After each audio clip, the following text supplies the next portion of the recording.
It's time to focus on seniors with Helping Seniors TV.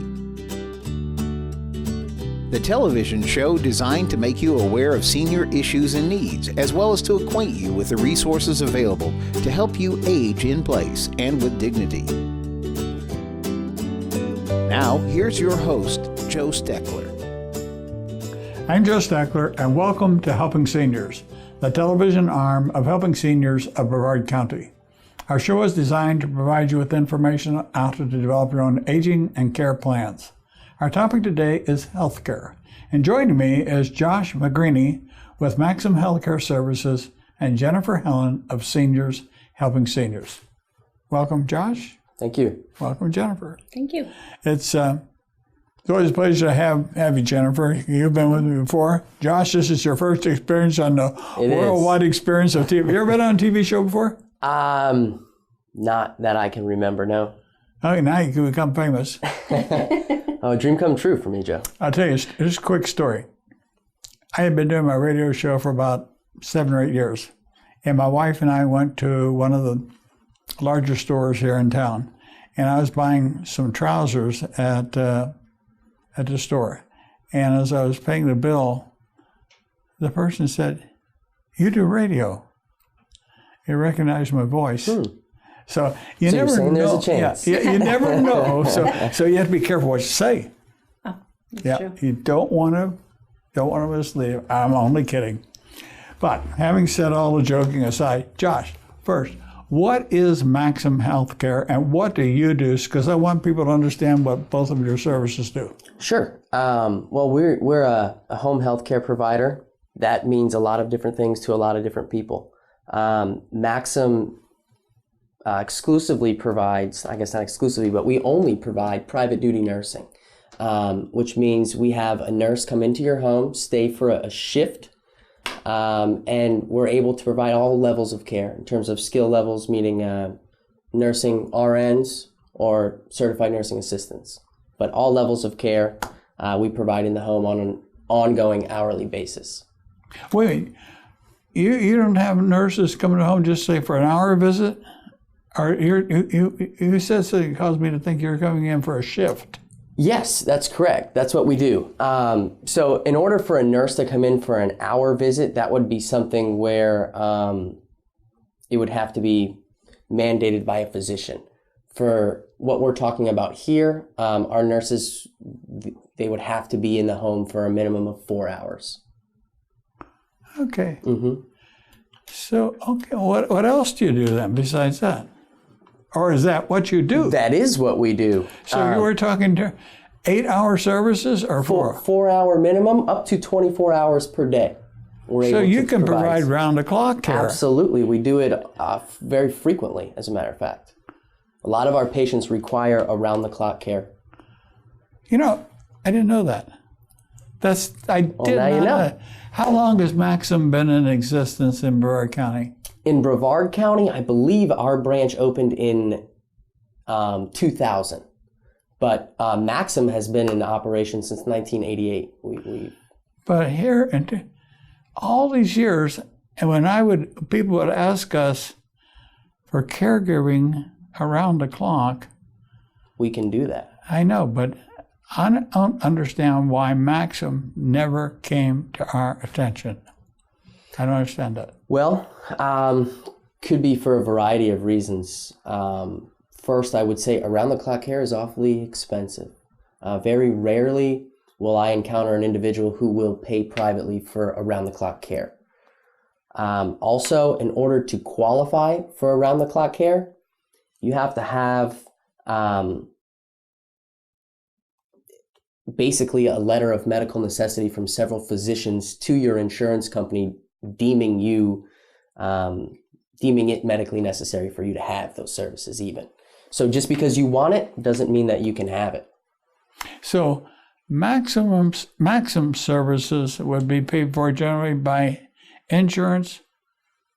Correct. It could be long-term care insurance? Could be a long-term care plan. Could be, like Bankers Life or something like that. Could be an insurance company such as Blue Cross Blue Shield. Could be Medicaid. Anything. That's interesting. I've never heard of Medicaid providing around-the-clock services. I've never heard of that. And Joe, honestly, it would be in a situation where the patient would have some type of a feeding tube inserted into the belly or a trach in their neck for breathing purposes, or on a ventilator around the clock. Those kinds of things, in order to have a feeding given into your stomach, right? This requires a nurse to be there. Yeah. You got to eat. So Medicaid pays for a nurse to be there, the 24 hours a day to administer feedings via a G-tube or a gastro tube, or to administer medication via the same tube, or to change your trach that you have in your neck, or to suction as well. Let me ask a question. Sure. If a person, and you kick in with what you might know on this, just play the devil's advocate. Medicaid is generally for poor people. And I have a hard time figuring out how a person that needs that kind of care would still be in their home and not in a nursing home, because that type of care was more costly in the home than would be in a nursing home. And I think that's where I would say no. In order to, I wanted to dispel that myth. That's So let's talk about it. I mean, most definitely it's cheaper to care for a patient inside of their home with one nurse and one patient, as opposed to staffing a facility with 15 or 20 nurses and 15 or 20 patients. I mean, it makes sense for these insurance companies, and I think more and more they're getting on board with the fact that it is cheaper. And they're becoming, as it becomes more popular, our conditions for participation become more stringent. Our rules and regulations, in essence, become more stringent, which means we're monitored more closely, we're surveyed more often. That gives us, as we succeed in those surveys, hopefully, that gives us more, a better chance when we go to these insurance companies and say, hey, look, this is what we're doing. This is what we've done, and this is what we can do, but we need you to be on board with that. Well, it was interesting because when I asked the question about both of your companies are not Medicare-type companies. No. It's private pay, insurance, and now you're telling me you both come out of the statewide Medicaid managed care program. Correct. Right. Well, you always learn something. You do. What do you do different than what Josh does? I'm going to get back to what he does, but what do you do? We are kind of the first level of care for a senior. We are a homemaker companion care. So we're kind of our specialty or niche is when someone first needs some help. They want to stay independent. They want to stay in their home, but they need a little extra help. They need help. Maybe they can't drive anymore. So transportation to and from doctor's appointments at the grocery store. Maybe they've got arthritis and cleaning is not good anymore. They have a hard time getting those sheets around the bed. So we'll come in, we'll do laundry, light housekeeping. We make meals. A lot of non-medical care that seniors need to be able to still, function independently in their home. I know that I've had you on various radio shows and other TV shows where you've explained that you do work with the companies that are Medicare companies. You all can commingle the services. Right. Yes. So I think it's important in understanding, and what you're saying, Josh, and what I wanted to get back to was the fact that by being smarter about how we're using the nursing care service, that we're able to drive down the cost of the care. It's not even close. Absolutely. In my opinion, it's, when you're talking about having a nurse in a facility care for these patients over 24 hours, you're talking a team of physicians, nurses, nursing assistants, usually a respiratory therapist is involved, or an occupational therapist, or a physical therapist. The cost would blow your mind. I'm sure you're familiar with it. I am. But when you get them in the home, and you have all of these resources available to you at a fraction of the cost. Honestly, I couldn't imagine it operating any more efficiently. Okay, the reason I ask is because before you two even got involved in this business, I remember a case where a man had Lou Gehrig's disease, and he wanted to stay in his home. He was a retired Air Force officer, and the military paid an average cost of $288,000 a year to keep him in his home. Mm-hmm. That's what it cost. And I never understood why. I knew he wanted to stay in his home, but the real place, the obvious place, that was the case. It should have been in a good nursing home. And why do you say that? Cost. This is, Josh, and this is it's a judgment thing, it's a call.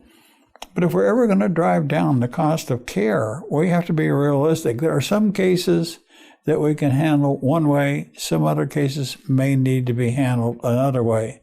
And I think that both of you are going to see those things if you continue in the home care business. Mm-hmm. Do you understand? I see what you're saying. That, do you know off the top of your head, because I don't, what it would have cost to keep that gentleman in a facility for a year? It cost him $288,000 to be homebound. What would it have cost him in a facility for the year? A nursing home would have been, at that time, would have been $40,000 a year. $40,000 a year. See, if unless I'm wrong, and correct me, if you're in a nursing home and you have Lou Gehrig's disease, is there different? Yeah. So unfortunately, I'm not familiar with the with all that is involved with Lou Gehrig's disease. But what I'll say is, if Lou Gehrig's disease results in complications that mean you need to have a nurse, not a nurse assistant, follow you, which means you're not in a nursing home, you're in a skilled nursing facility, where that is much more expensive. Which brings a point.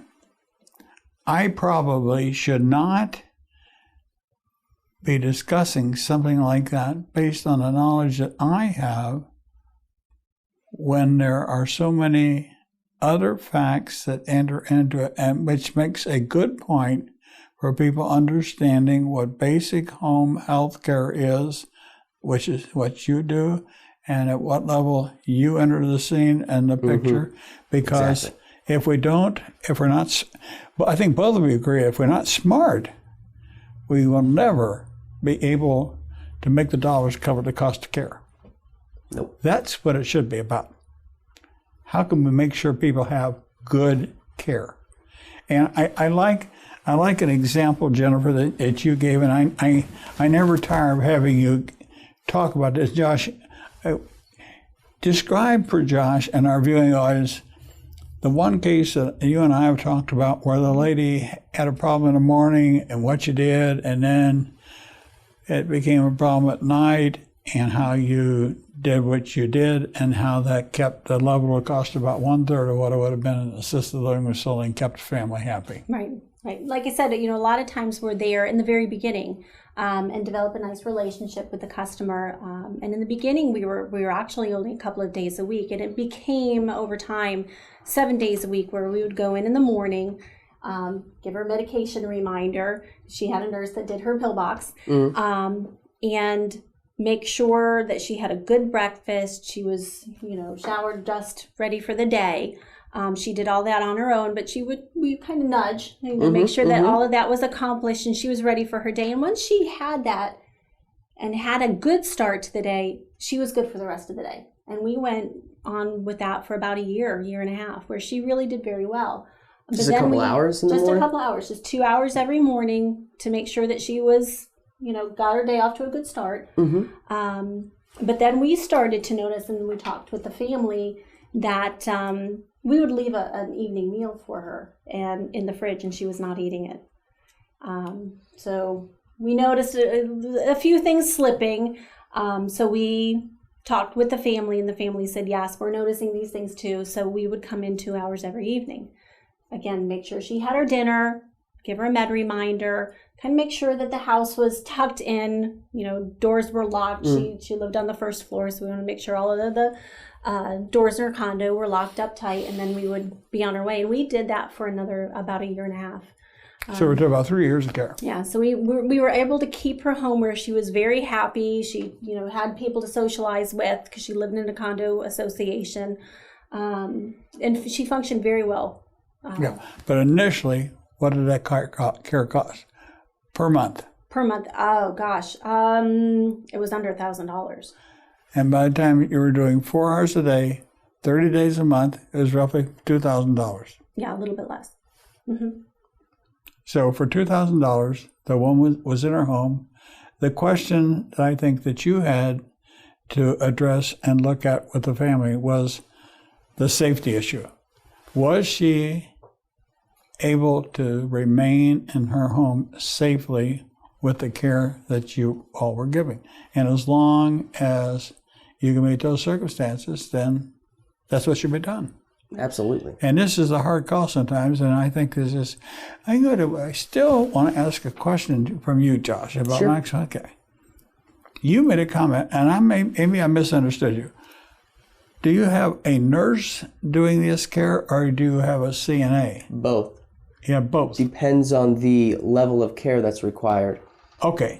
If there ever is going to be a nurse in a home, not a CNA or a certified nursing assistant, the nurse has to be in the home as mandated by a physician. So just because you want a nurse doesn't mean that I can just send a nurse. Oh, it's got to be the doctor's orders. Absolutely. But would under your care system, would a skilled nurse be in the home 24 hours a day? Absolutely. Would? Absolutely. Holy mackerel. If that's what you need, yeah, we're there. So if you have a feeding tube or Tracheostomy. a tracheostomy, and you have to make sure the airway is clear and everything, that requires skilled nursing care. Oh, sure. Wow. The feeding tube as well. In certain states now, but we're talking specifically Florida, but in certain states, a nursing assistant can administer medication and feedings via a G-tube or gastro tube. But in Florida, it's a nurse. It's got to be a nurse. It's got to be a nurse. That's the other thing that's so important is that are licenses required for what you do? Yes. What kind of license requirements do you have to have, Jennifer? We have a homemaker companion care license in Florida, and it is different in different states, like Josh said. So when we have people moving in from the north, it's important that they do understand that even in New York, where I'm originally from, upstate New York, their licensing is completely different than what it is here in Florida. So maybe when they're coming down and they're used to some different rules and regulations, they don't quite understand. Here in Florida, we definitely have very strict rules and regulations that we have to follow, and where maybe they could have had a CNA do the feedings up in New York. Down here in Florida, that's not Before possible. I ask Josh a question, how long did you live in New York? How old am I now? I was there till about 23. Holy mackerel, you do not sound like you're from New York. Upstate New York. They don't talk like Not New York City, okay. They talk upstate New different. York. They talk an American upper and upstate. Okay, all right. Okay, got that out of the way. They're mountain What kind of people up there. licenses does Maxim have, Joshua? Our license, we're a home health care agency. We're licensed through ACA, the Accreditation Commission for Home Care. So we also have JCO accreditation, so our nurses can work inside of these skilled nursing facilities or hospitals. But our license is as a home care agency, home care provider. Okay. Which gives us liberty to provide both skilled and unskilled services. Okay. I know in your case, a doctor has to order certain things according to activities of daily living. But does that enter into yours at all, Jennifer?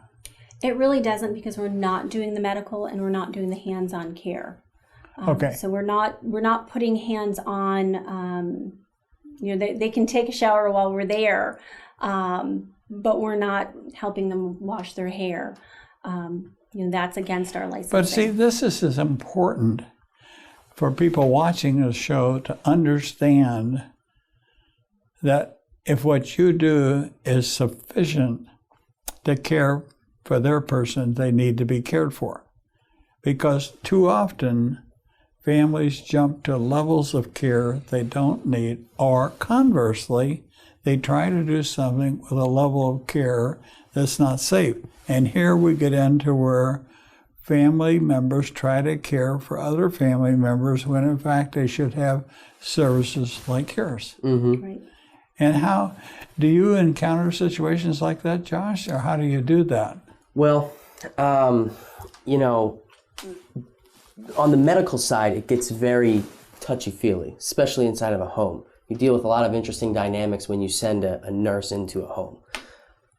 Anytime there's a patient residing inside of their home who requires medical care, they have to have a designated individual that can care for that patient when we are not there. And the reason for that is because we employ humans, and human errors happen all the time. So there could be a time when our nurse gets into a car accident on the way to the home and she can't be there. In those cases, there has to be a designated individual who can care for that patient when Maxim or somebody else isn't there. If Maxim's not there, you have to have can a family member be designated? You have to do that in writing? Must be designated. A family member must be designated. What kind of training would they receive? Would they receive training from you to do what you... Absolutely. And most often, they receive the training within the hospital or skilled nursing facility that they're being discharged with the equipment or that they're going to have, right? So, Joe, you go to the hospital, you come home, you're going to have a feeding tube for the next month. Before you go home, somebody will leave the hospital with you knowing how to administer the feeding, right? Then you'll call Maxim and say, I need a nurse 12 hours a day to help me with this feeding. Would family members be qualified to do something like that? I've done it as a family member before. You've done it? Mm-hmm, with a feeding tube. That was in upstate New York. But Right. And for family members, there are family members who could do it, and there are family members who couldn't do it. Who could not do it. Yeah. That's what's it's a very personal thing. So having a company do it is really helpful. Yes. Well, that's why, I think that's why it's so important to have shows like this about home health care, because I think there are too many myths that cause people to elevate care to levels that are not needed when in fact family members can be trained. And I know that your clinical director, Nancy, has often said on different shows that one of the jobs that the nurse has in the home is to train the family member to do these things safely.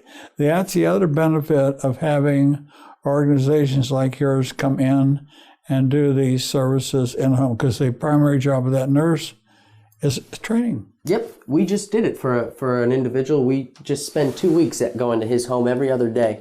He came home from the hospital with a tracheostomy, right? And he needed to learn because his family didn't want to have a nurse in the home 24 hours a day. You know, it was too invasive for that family. So we get that. We send a nurse to his home for a couple hours every day to work with him and the family member about how to care properly for his tracheostomy. We stayed for a couple weeks.